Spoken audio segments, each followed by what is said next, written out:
When life stabilized and I started working more in the corporate world, I realized that something was missing.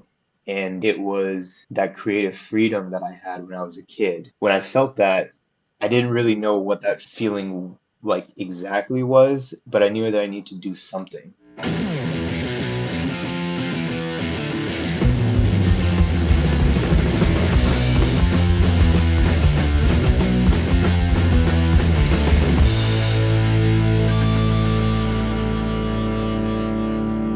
Welcome to Airdrop, the show that'll help you understand what NFTs are and how to use them, how they work, and all that good stuff. My name is Rawion, and I'm here with my work wife, Phosphorus. Hi. And today we're going to be talking to Omer from OQStudios. Omer is a multi-talented creative living in New York City. New York! Omer does creative direction, motion graphics, video editing, animation, illustration, you name it, he's probably done it. Over the years, he's worked with such clients such as like IBM, TED, Huffington Post, and so many others. Oh, casual. Omer started dabbling in NFTs after watching several artists jump into the NFT space. At first, Omer thought NFTs were just another place where he could post his everyday renders. And now, instead of people just viewing and sharing on Instagram, now he could get paid.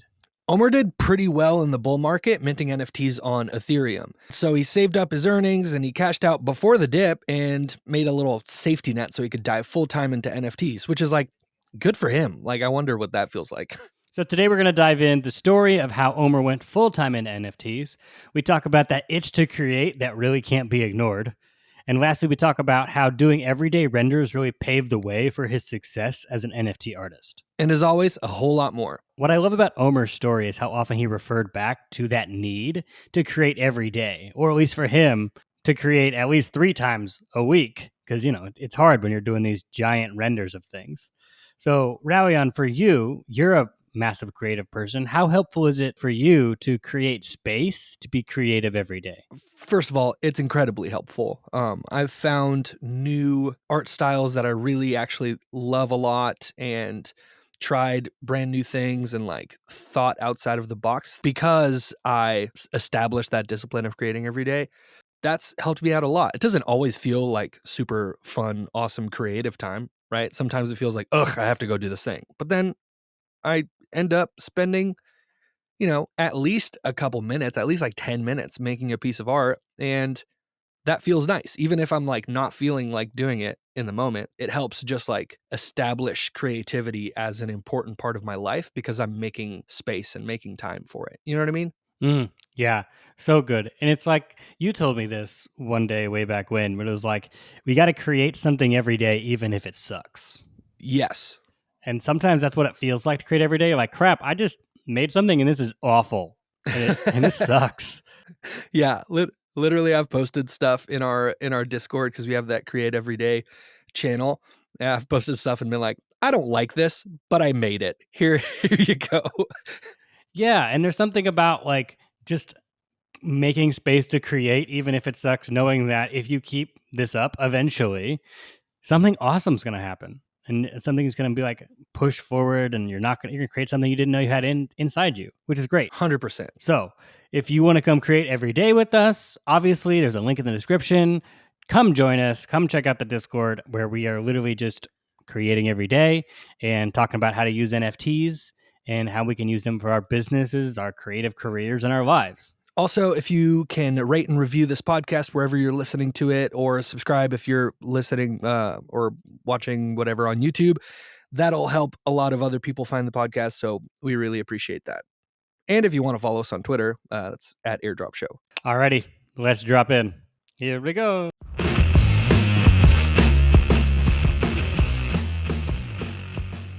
All right, everybody. Welcome on into the Airdrop Show. Today, we have a very special guest with us. We have Omer, who is the person behind OQStudios. He's doing lots with minimalism, lots with GIFs, and of course, that hits all of the core things in my heart that I love about art. Ooh, I rhymed. I didn't intend to do that. Omer, you want to say hi to the folks?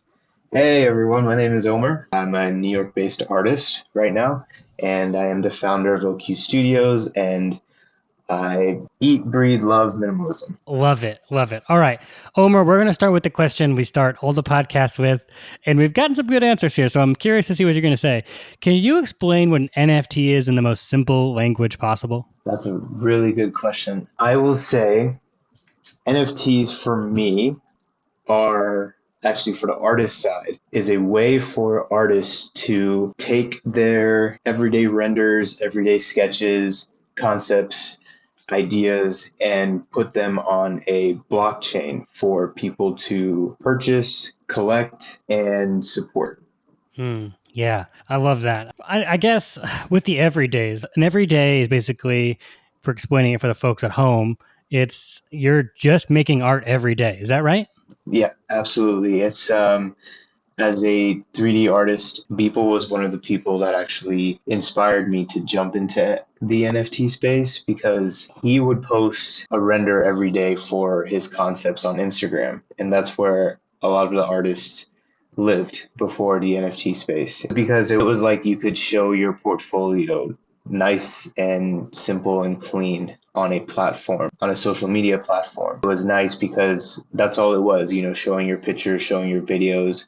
You can comment, you can like and share. It was a way for artists to really take their ideas and, show them to the world. So when he jumped into the NFT space, I noticed a lot of the other 3D artists that I followed jumped into, and one of my favorite ones was Ash Thorpe. He's like a huge, huge inspiration to me. And when he jumped in, that's whenever I started researching more. Because for me, it was like, is this real? Is this a good opportunity? Is this something that people were asking top artists to do so that more people could jump in? And I waited a little bit because I wanted to see how things would go because the blockchain, crypto, everything was also new to me. And a lot of artists are just used to like people DMing them if they could make artwork for exposure. It was hard at the time. So seeing that come up, it was like really inspiring because you finally get that sense of freedom to create what you love. And so when I thought about it, I know Beeple was able to do this too, where he took the concept of the everyday renders and was taking that into consideration into NFT. So I decided to do something similar. And because I would post my renders, which are mostly oddly satisfying loops on Instagram,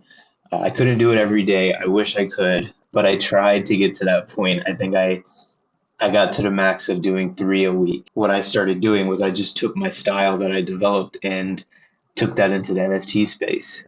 Started on Foundation, jumped to OpenSea. Right now I'm working on Tezos, but I'm jumping back into Ethereum later on. And so far, the experience has been like so rewarding because I've gotten a chance to meet so many other artists.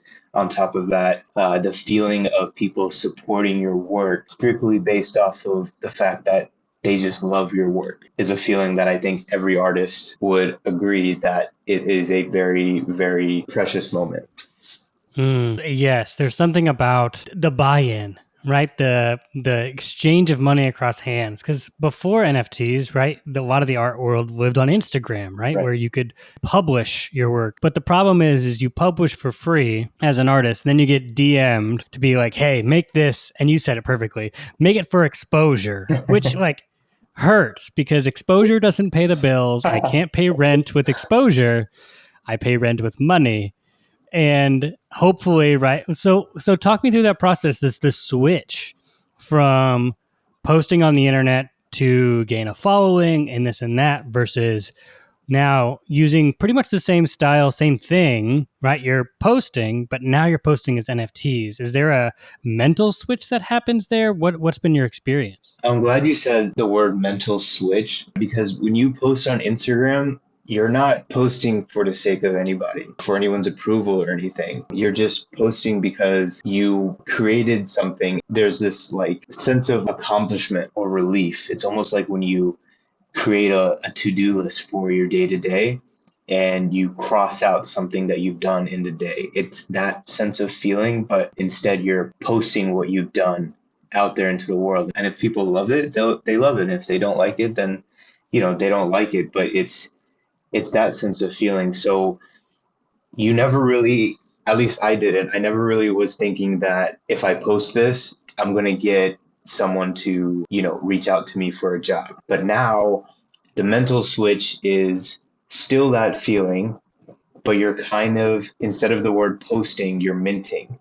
And when you mint, you are hoping that your piece will be purchased right away or an auction will start. Don't get me wrong, I've tried to change that mentality where it's just going back to just posting it or minting it. But now I've realized that I have that sense of urgency. So what I've started to do is kind of tap back into that feeling that I used to have, or the mental switch, as you mentioned, which I still really like. Uh, oh, that was my Apple Watch. Um, um, I'm trying to combine the two areas because when I got into NFTs, I wasn't expecting a sale right away. But because my NFT started growing and it started being collected by so many collectors and people really started loving it, I started getting used to, and knock on wood, I started getting used to my pieces selling the same day or 10 minutes after minting. So what I've started to do is just mint, share it on social media, and just not refresh the page for an hour or so. Give myself a little bit of breather because at the end of the day, I don't want my mental switch to go into the area of creating art and expecting it to be bought. I enjoyed it whenever it was just about creating the art itself. Yeah, it reminds me of I guess old school Instagram. I mean, I'm a millennial, so I understand this as the rise of social media when I was in high school and college. It's like you posted and then you want that instant validation, like how many people have liked it, right? Yeah, And you can get stuck in that loop. And now as more people are using and I don't care that much, I can post and I don't care on my social media whether if it gets lots of engagement. I'm just posting to post. But now with NFTs, it's kind of like that same feeling that you were talking about. It's the, oh, does anybody like it? yeah, I've minted this, did it sell right away? And which can cause anxiety and worry and extra stress when, if you really are thinking with NFTs, you're thinking about the long game. You're right. thinking about 25 years, 50 years down the road. And sure, maybe nothing sells now, but it doesn't mean that's not going to be valuable later. There is a new game that we're playing in our brains about how this works. And I find it all very intriguing, and we're all going to have to navigate it together. Yeah, and didn't you love it whenever Instagram took out the number of people that liked it? I really Oh, like that. yeah, that was a solid feature we could have used 10 years ago. That would have been great for my mental health at a younger age. That would have been really nice. All right, you I love that. I wrote this down. You called your work oddly satisfying loops, Yeah. and that's 100% what it is. That they are oddly satisfying. I want to go back and I want to do the origin story. How did you know that you wanted to be a creative? What was your steps to forging this path? Oh, we're showing this. Okay, I love this. Okay. So when I was a kid, I was one of those kids who didn't have cable. The What's only cable? Yeah, what's cable one? You're probably gonna ask that. But if you lived in that time, the best times to watch TV for you were The Simpsons and then Hmm. two other shows at night and then Saturday morning cartoons. Right. And me being a huge superhero fan, huge anime fan, I loved Saturday morning cartoons. I loved Batman animated series, X-Men, Superman, Batman Beyond, all the good The stuff. The classics. classic, yeah. Huge nostalgia. I just had a rush of nostalgia now. Um, like the Batman theme songs playing in my head. That's where it started for me because what I started doing was I would always bring out a notebook, sheet of paper, and just start drawing. Sometimes I would draw what's on the screen. Sometimes I would create my own characters. Um, and going to school, I had a lot of friends who did have cables, so sometimes I'd go over to their house and watch Dragon Ball Z. And gosh, I loved watching it over there. But even though I didn't know what was going on, it was just so much fun to watch. So what I would do is I would go to the library after I digged in the couches at my house for dimes because printing at the library's computer was 10 cents a piece. Hmm. So I would go over there, print out anything that inspired me. And it's crazy, but that's kind of like how Pinterest is now, where we just Yeah. save what we see. So that's what I was doing. And I'd come home with like 10 sheets, however many I could afford, and I would like look at those, use those as inspiration, and just draw. Throughout high school, everything, that's just what I wanted to do. I knew art was my jam. Oh, also, I was born in Texas, so because I wanted to pursue art, I didn't really find a lot of opportunities there, especially when it comes to college. So me being someone who always dreamed of living in New York City, living that story of going from small town to big city, I always wanted to chase that. The baby step that I took was going from Texas to Philly. That's where I went to school. That's where I had a chance to really ask all of the questions, learn as much as I could, everything that I couldn't do while I was in Texas. Because of the fact that I didn't have the resources growing up, I jumped into like everything: graphic design, animation, illustration, and even film. So going through school, I decided to just major and focus more on film and animation. After I graduated, I jumped into the corporate world. Not right away. I was more so on the freelancing side. And it was hard because, if you're like me, when you get out of college, you don't really have a job lined up. And if you're in the art field, you're going to start in the freelance world. I was living in my friend's basement in Jersey, commuting into the city for a freelance gig. Then there was a time where I was living in a hostel for like 10 months while also freelancing, and just grew from there until I could finally land a job that was permanent. And that period of moving once or twice a year, switching jobs, having like an unstable lifestyle while staying in survival mode stayed for like almost a decade. While we're talking now, like my life actually just recently stabilized. As I was working more towards the corporate world and full time, it was nice to finally get to a point where I didn't have to worry about if I could eat the next day. I didn't have to worry about if I would need to move. The moment that like I really started to feel like I could finally just rest was whenever I could like take out all of the things that were in my suitcases.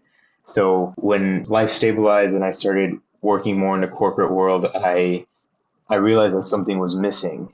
And it was that creative freedom that I had when I was a kid, taking out a sheet of notebook paper, drawing my own characters, my own ideas. When I felt that, I didn't really know what that feeling like exactly was, but I knew that I need to do something. One night, I just said, okay, you know what? I'm going to open up Cinema 4D. I'm going to just create whatever I want. Watch some YouTube tutorials. I have like no goal on like what I want to create, but I want to create something.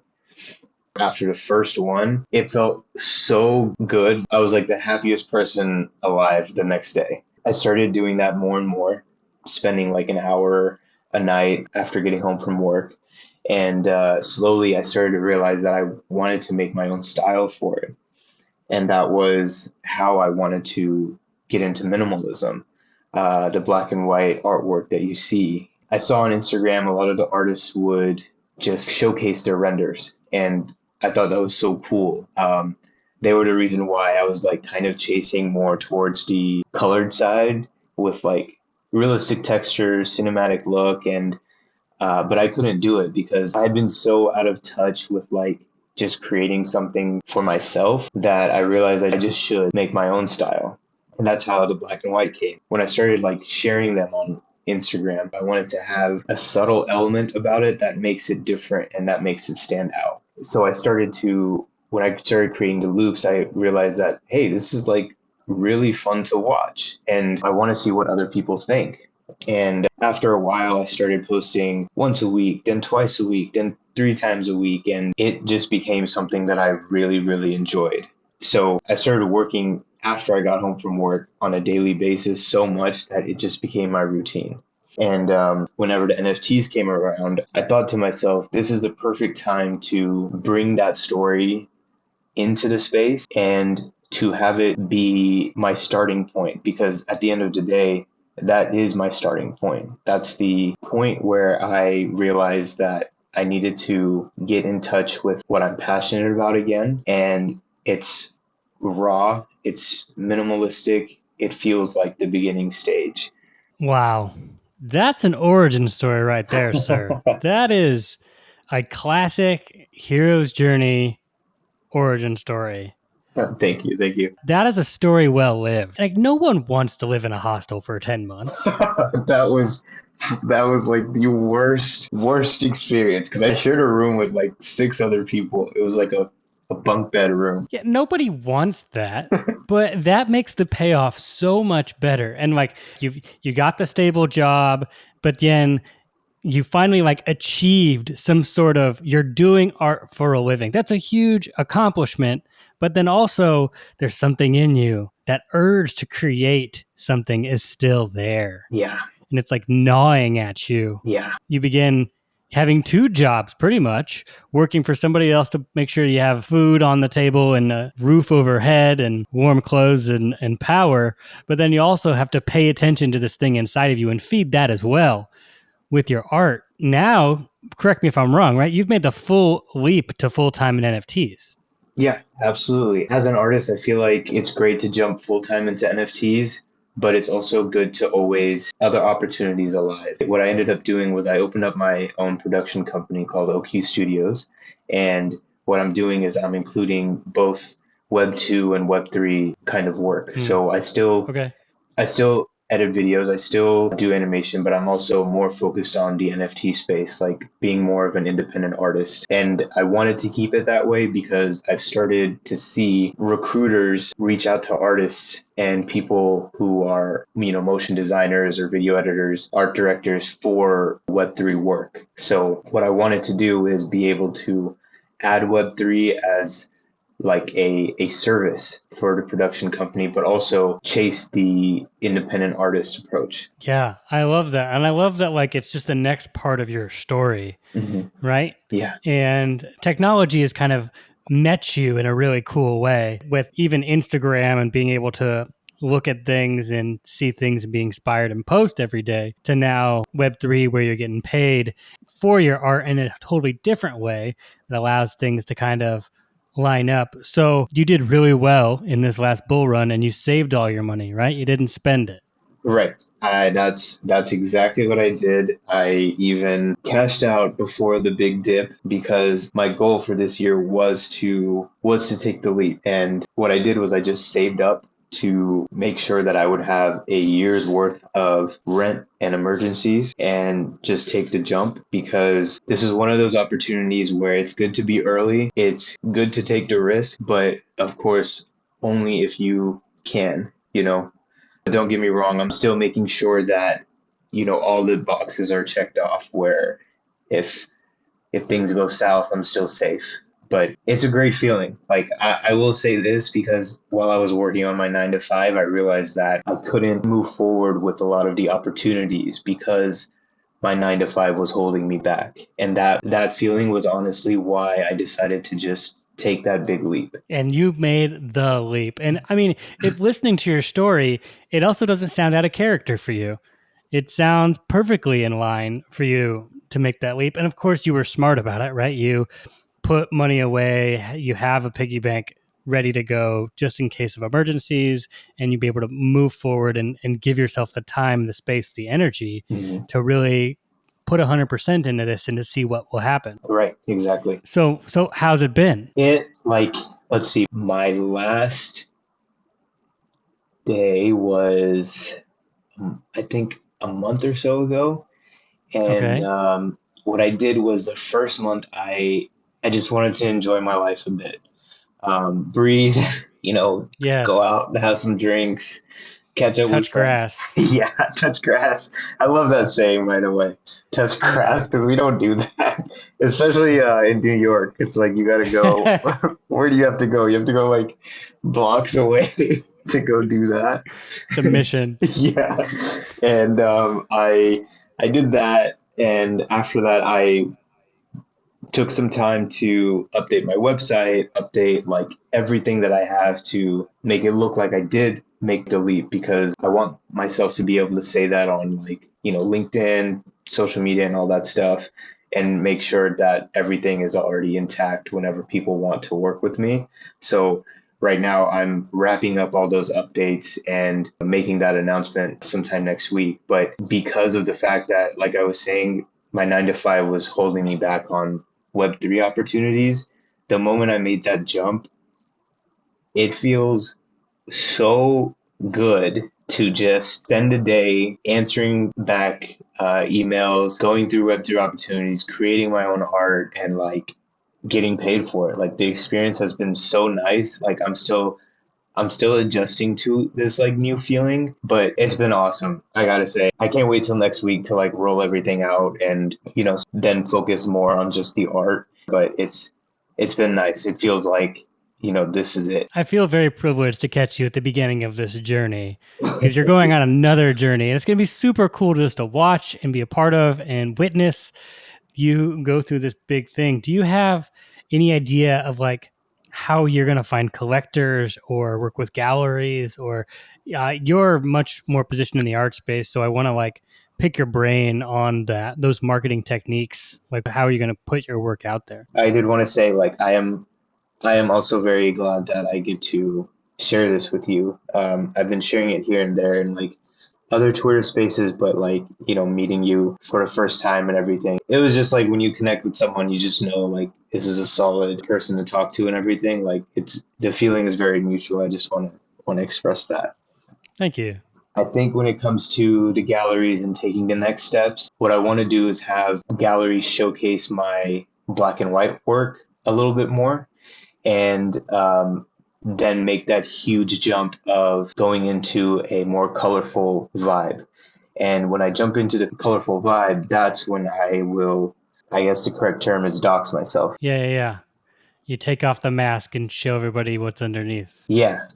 And that's the goal. And I think that's whenever everything will kickstart because, you know, I already spend, because of my line of work before Web3, I got a chance to understand the marketing behind social media, what attracts people, learning more about branding, learning more about what, you know, the attention span that people have nowadays. And I'm still kind of using those elements because I'm taking that into the Web3 space with my artwork and with my releases. So when it comes to marketing, that's kind of the strategy that I use to have a build up to my pieces. So it's using traditional methods. Well, I would say traditional. They probably happened 5 years ago, and they're constantly changing.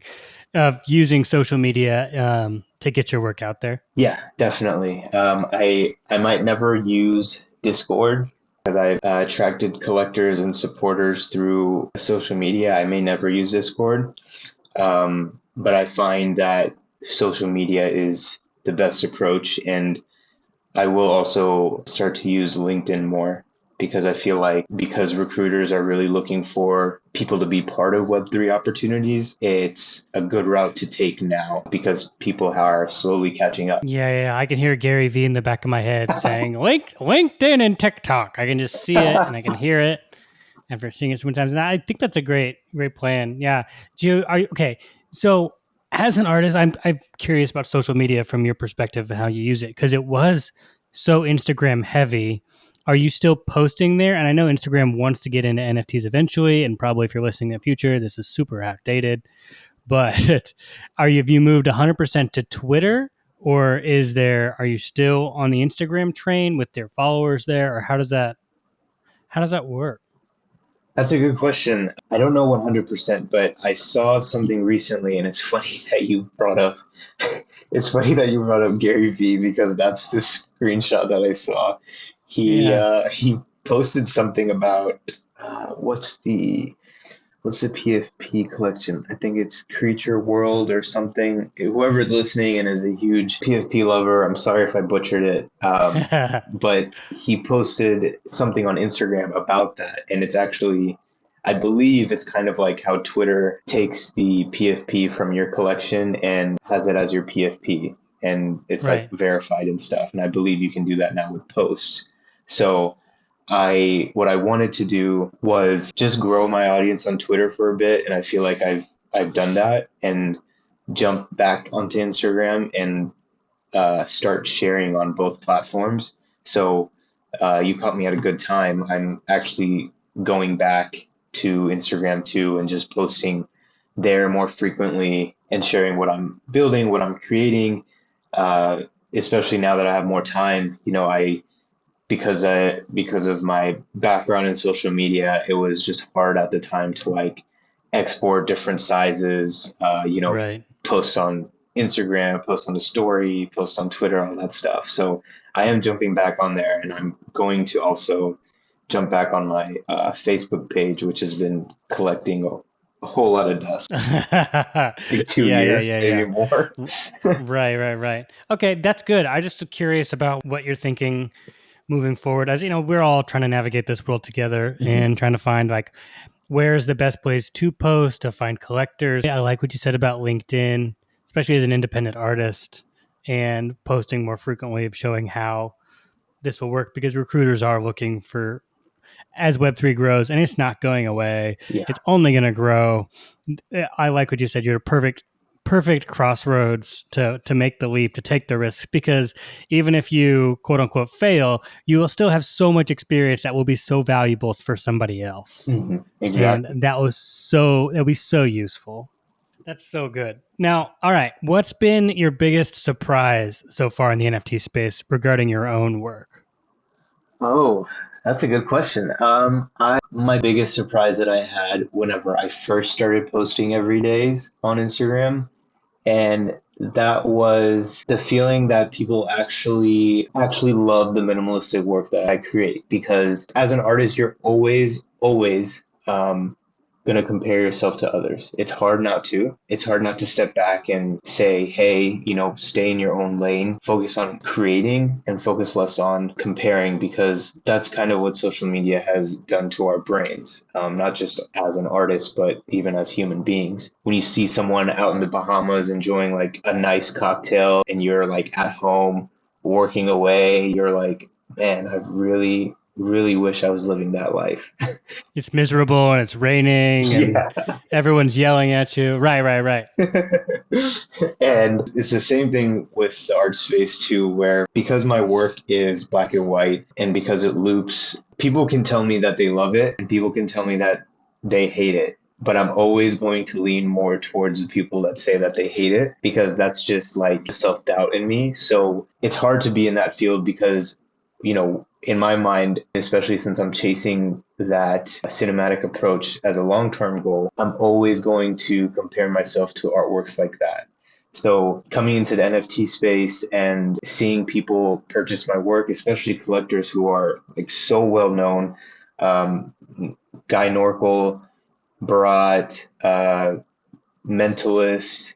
There's another collector who remains anonymous, and I've never had a chance to thank him, but also CL7, who like mostly sweep my floor, and Masan. He's also an incredible artist, collector, and human. Seeing them all jump in and support my work, that was like that moment for me that like really surprised me and really like encouraged me to go forward, because at the time, whenever I was posting on Instagram, that was just for fun. Now I'm kind of adding the element of, okay, let's see how much it's worth. Let's see if it's worth anything. Yeah. I love what you said, just shouting out all your collectors and other artists, because the vibe I get from Web3 is that it is like artists supporting artists. Like they're creating legitimately their own economies without other big money, or big money gets fueled in, but then they help the little guys around them, which will rise to the top, who can then, those new people can help more new people. And there's this camaraderie, this ethos of encouragement and just pushing each other to be better. Because I mean, give yourself grace, Omer. Like, because your brain automatically is going to always look for the negative. That's Right. just a fight flight, the way your brain has been evolved, and good things bounce off of it like Teflon, right? You have to like focus on good things for like 20 seconds for have it the same effect as someone like just saying something nasty. Yeah. And what the Web3 space is doing, especially like in the tight knit like artist groups, is you're seeing people encouraging and saying, hell yeah, this is worth money. I'm supporting, I'm here for it. And together everyone's going to rise. And I love that ethos. And I'm so glad the internet is turning back into that, because it's so easy, like you said, to just compare yourself to everybody and their mom or about how far you are. And there's that Ira Glass quote, right? That says like, you're an artist because there's a gap in your work and it takes time and rough patches to get there. But that's the journey. That's the journey we all take Absolutely. in being creative. That's very true. And chasing your dreams and stuff. I agree. Yeah. Completely. Okay. So NFTs have changed the game. I love that you started with Batman to get even in to animation and art and just storytelling. And now that, I don't know, NFTs have the ability to create new IP and this whole new thing that we're all trying to figure out with storytelling, is there an itch deep down inside your little soul that says like, I want to create my own?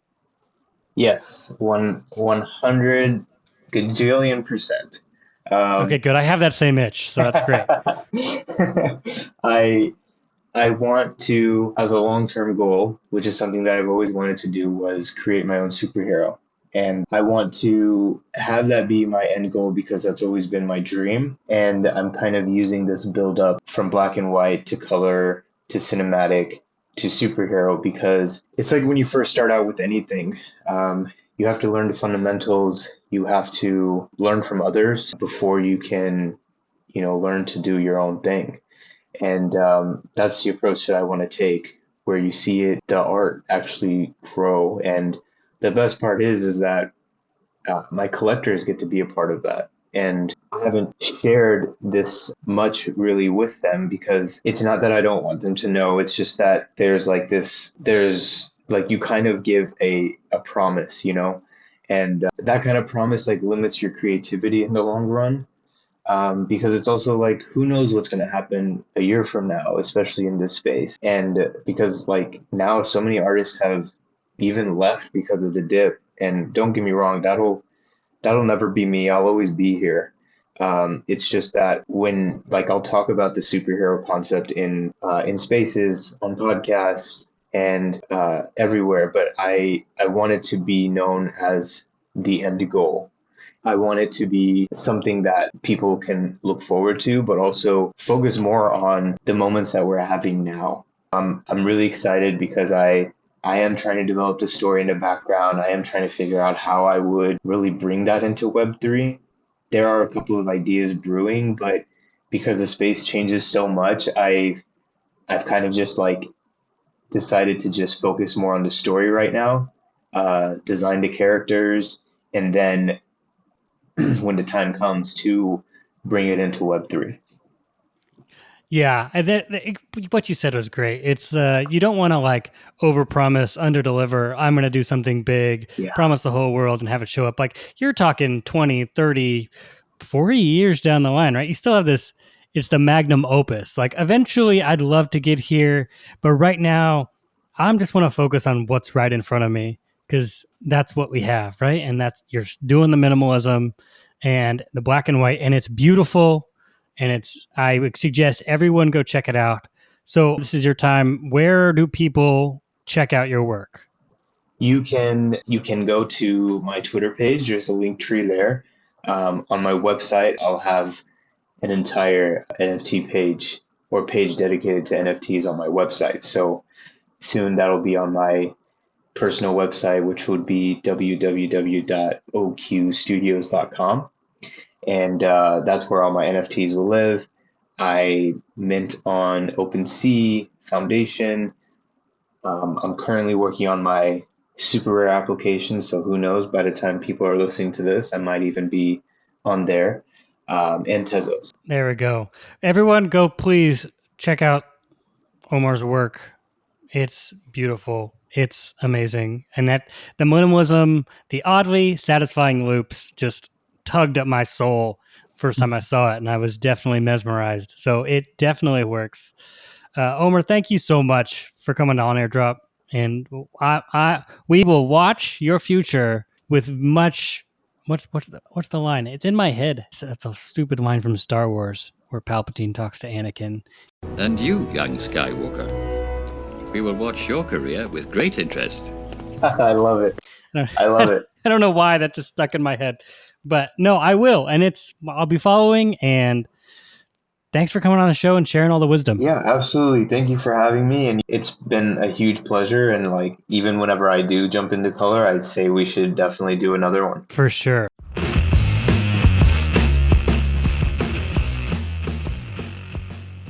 Thank you so much for listening to Airdrop. If you liked what you heard, please rate and review the show and post on Twitter that you listened to us and it was your favorite episode ever and that your life has changed and all that stuff. Make sure you tag us, though, at Airdrop Show so that other people know that we changed your life, because that's what we're here to do. And we love hearing from you. And we're going to retweet your stuff. And yeah, we love you.